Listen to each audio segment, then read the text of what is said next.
Voilà, quand on lit le livre de Deutéronome 30, versets 15 à 20, le Seigneur Jésus pouvait dire, voici, attention, je mets la vie et la mort à tes pieds. Je mets la bénédiction et la vie à tes pieds et la mort et la malédiction à tes pieds. Choisis. Mais moi, l'Éternel, je veux que tu choisisses la vie afin que tu vives éternellement. Bien-aimés, nous sommes dans une ère où malheureusement beaucoup vivent la dépression, l'oppression, beaucoup vivent la paranoïa, beaucoup sont dans des oppressions qui ne disent pas leur nom. Le Seigneur nous promet en Jean 14 au verset 16 le Saint-Esprit. Et donc pour toi qui traverses une oppression, le Seigneur te recommande le Saint-Esprit. Pour toi dont les enfants n'écoutent plus, les enfants sont devenus rebelles, tes propres enfants te manquent de respect. Je me rappelle à l'époque, il y a 20 ans, il y a 30 ans de cela, un enfant ne pouvait pas lever la voix sur son père. Un enfant ne pouvait pas lever la voix sur sa mère. Malheureusement, 30 ans plus tard, nous constatons que nos enfants, selon le système éducatif, selon le système mondial dans lequel nous sommes, les enfants en Europe n'ont plus de respect pour leur père, pour leurs aînés. À l'époque, on ne pouvait pas voir un enfant assis dans le bus, assis comme ça, pendant que les personnes âgées étaient debout. Naturellement, lorsqu'une personne, un enfant est assis dans un siège et qu'un vieillard, une personne âgée était à côté de lui, le jeune homme se levait et laissait la place aux plus âgés. Aujourd'hui, regardez le bus dans lequel nous sommes. Beaucoup de jeunes sont assis. Rappelle qu'il est interdit de troubler l'ordre et la tranquillité des autres voyageurs ou de souiller et dégrader le matériel. Voilà, j'étais en train de dire que aujourd'hui, malheureusement, qu'est-ce qu'on constate dans le bus? Vous allez voir plein d'enfants qui sont assis, pendant que des personnes âgées sont assis, sont tenues debout. Or, quand on lit le livre de Lévitique 19, au verset 11 ou au verset 15, si je ne me trompe pas, la parole de Dieu déclare que tu te lèveras devant l'homme aux cheveux blancs. Amen. Aujourd'hui, cette façon de faire que Christ nous a enseigné a littéralement disparu dans ma vie. Comme ça, là je vais bien le mettre. Alléluia. Cette belle façon de faire que Christ nous a enseigné a littéralement disparu dans nos mœurs. Amen. Le livre d'Exode 12. Amen. Le livre d'Exode 20 au verset 12 déclare: honore ton père et ta mère afin que tu sois rassasié un jour. Aujourd'hui, c'est tout le contraire. Vous avez beaucoup de jeunes qui n'ont aucun respect pour leurs parents. Or, la bénédiction découle du fait que l'enfant a du respect pour son père, pour sa mère. Aujourd'hui, tu vois des jeunes hommes qui battent leurs parents, qui méprisent leurs parents, qui mettent leurs parents dehors, juste pour s'accaparer de l'héritage. Malheureusement, c'est des choses qu'on constate aujourd'hui en Europe. Alléluia. Le respect que l'homme avait pour son père et pour sa mère ont disparu. Alléluia. Amen. Et c'est pourquoi nous appelons les enfants de Dieu. Nous appelons ceux-là qui nous écoutent ce matin à rentrer en eux-mêmes et à faire la paix avec Jésus.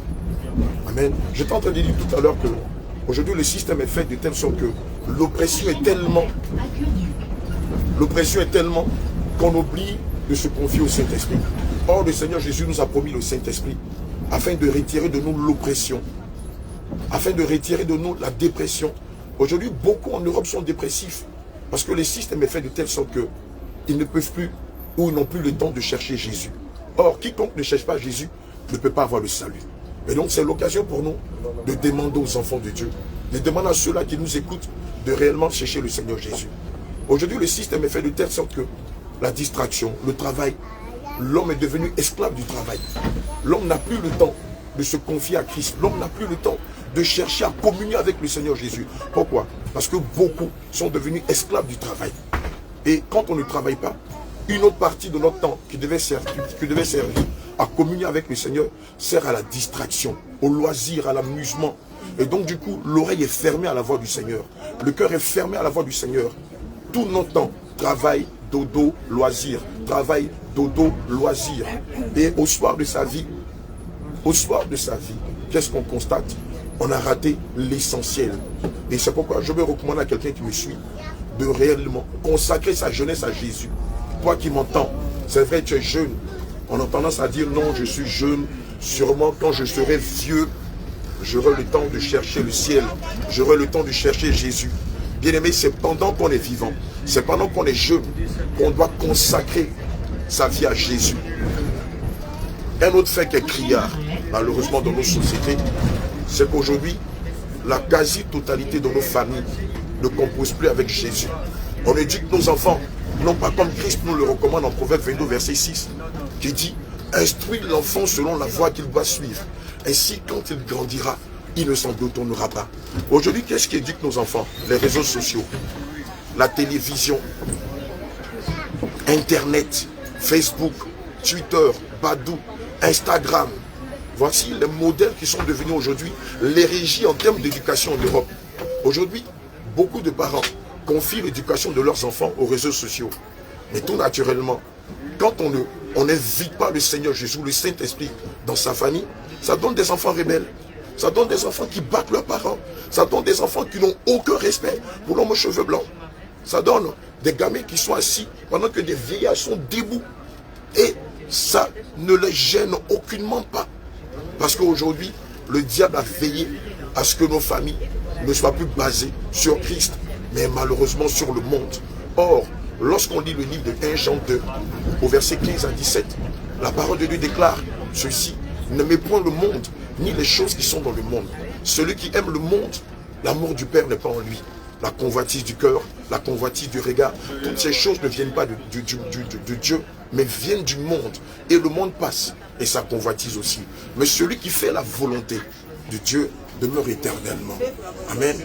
J'ai été choqué de savoir qu'il y a des personnes qui, lorsque leurs parents atteignent le 3e âge, qu'est-ce qu'ils font? Ils vont les jeter dans un asile, dans une maison de retraite. Amen. Et se saisir du bien de leurs parents, du label de leurs parents, et vendre la maison juste pour avoir de l'argent. Mais c'est des choses que le Seigneur répugne. C'est des choses que le Seigneur en a horreur. Naturellement, ce que le Seigneur Jésus veut, lorsque les parents prennent de l'âge, c'est aux enfants de s'occuper d'eux.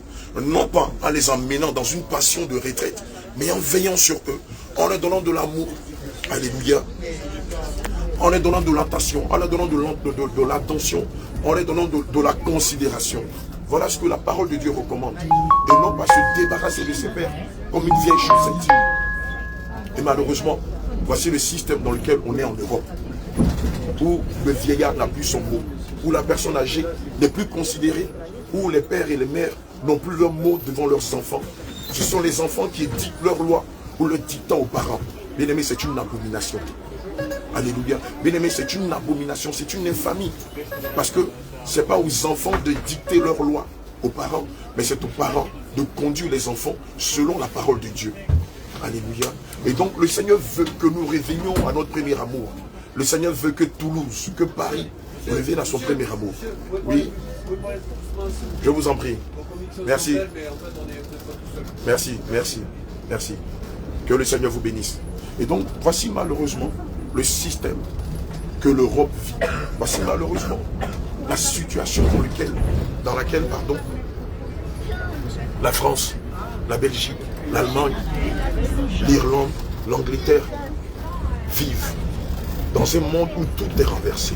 Quand on lit le livre d'Ésaïe 5 au verset 20, la parole de Dieu déclare ceci: malheur à ceux qui changent la vérité en mensonge. Malheur à ceux qui changent l'amertume en douceur et la douceur en amertume, la vérité en mensonge et le mensonge en vérité. Aujourd'hui, malheureusement, nous sommes à cette ère du verso-là, où le monde est en train de s'inverser, où ce qui était normal hier est devenu aujourd'hui anormal. Ce qui était juste hier, aujourd'hui est devenu injuste. Ce qui était vérité hier est devenu mensonge. On va descendre tout à l'heure. Peuple de Dieu, toi qui m'écoutes, le Seigneur Jésus t'aime. Il veut que tu reviennes aux anciens sentiers. Il veut que ce soit toi qui éduques tes enfants et que tu les éduques, non pas selon Internet.